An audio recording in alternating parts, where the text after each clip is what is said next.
থানায় গিয়ে জিডি বা জেনারেল ডায়েরি একটা অভিযোগ কমপ্লেন কিন্তু আমরা লিখে থাকি প্রায় কম বেশি সবাই। এই জেনারেল ডায়েরি বা জিডি বিভিন্ন সময় কিন্তু একটা মামলায় রূপান্তরিত হতে পারে। এই জিডি বিষয়টা কি তাহলে? বিভিন্ন সময় আমাদের অভিযোগ কারো সাথে ছোটখাটো হুমকি বা আমার কোনো ডকুমেন্টস হারিয়ে গেছে, কোনো এডুকেশন ডকুমেন্টস বা জমি জায়গার কোনো ডকুমেন্টস হারিয়ে গেছে, সেই ক্ষেত্রে আমরা পুলিশ স্টেশনে যেয়ে একটা অভিযোগ লেখাই। এই যে আমরা জিডি অভিযোগ করছি, সেই ক্ষেত্রে এই অভিযোগটি কগনিজেবল অ্যান্ড নন কগনিজেবল হতে পারে, অর্থাৎ কি গুরুতর অপরাধ এবং কম গুরুতর অপরাধ।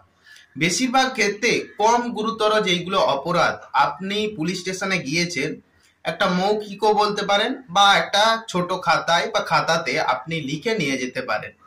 সেই ক্ষেত্রে পুলিশ আপনি যদি মৌখিকভাবে জানান, সেই ক্ষেত্রে আপনার অপরাধটা গুরুতর না কম গুরুতর সেই বিষয়টা তারা ডিটারমাইন করে যে এটা এফআইআর হিসাবে লঞ্চ হবে না জিডি হিসাবে এন্ট্রি করা হবে। কম গুরুতর ক্ষেত্রে কিন্তু বেশিরভাগ ক্ষেত্রে জিডি হিসাবে এন্ট্রি করা হয়।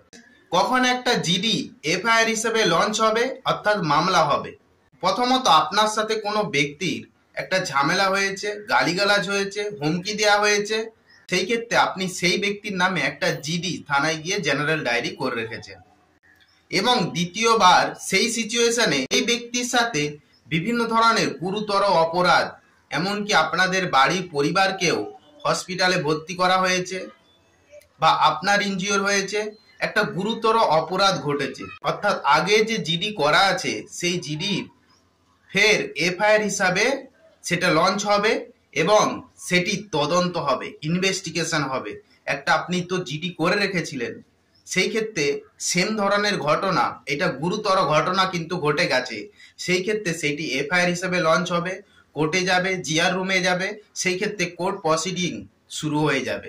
এবং গুরুতর, খুবই যদি গুরুতর ঘটনা হয়, সেই ক্ষেত্রে যে আসামি আছে, যে বিবাদী আছে, সেই ক্ষেত্রে অ্যাকিউজ পার্সন যে আছে তাকে বেল পর্যন্ত নিতে হতে পারে, বা আপনি এই জিডি বা অন্যান্য এভিডেন্স যদি ঠিক মতো কোর্টে প্রেজেন্ট করতে পারেন, সেই ক্ষেত্রে সেই ব্যক্তির পানিশমেন্ট অর্থাৎ তার সাজাও হতে পারে। আপনি যে ব্যক্তির নামে অভিযোগ করছেন সেই অপরাধটি যদি গুরুতর হয়, সেই ক্ষেত্রে এফআইআর হিসাবে লঞ্চ করবে, এবং সাধারণ ক্ষেত্রে সিম্পল ভাবে যেগুলি কম গুরুতর অপরাধ, সেই ক্ষেত্রে সেটা জিডি হিসাবে, জেনারেল ডায়েরি হিসাবে সেটা এন্ট্রি হবে। তো পুলিশ সেটা ডিটারমাইন করবে যেটা অপরাধের নেচারটা, ধরনটা কেমন। বা অনেক ক্ষেত্রে যদি আপনার গুরুতর অপরাধটি জিডি হিসাবে এন্ট্রি করে দেয়, সেই ক্ষেত্রে আপনি কোর্ট কমপ্লেন করবেন। কোর্টে কমপ্লেন করার ব্যবস্থা আছে, আপনার উকিল বাবুর সাথে পরামর্শ করে কোর্ট কমপ্লেনও করতে পারেন আপনি। তো জিডি আমাদের দৈনন্দিন জীবনে বিভিন্ন ধরনের সুবিধা দেয়।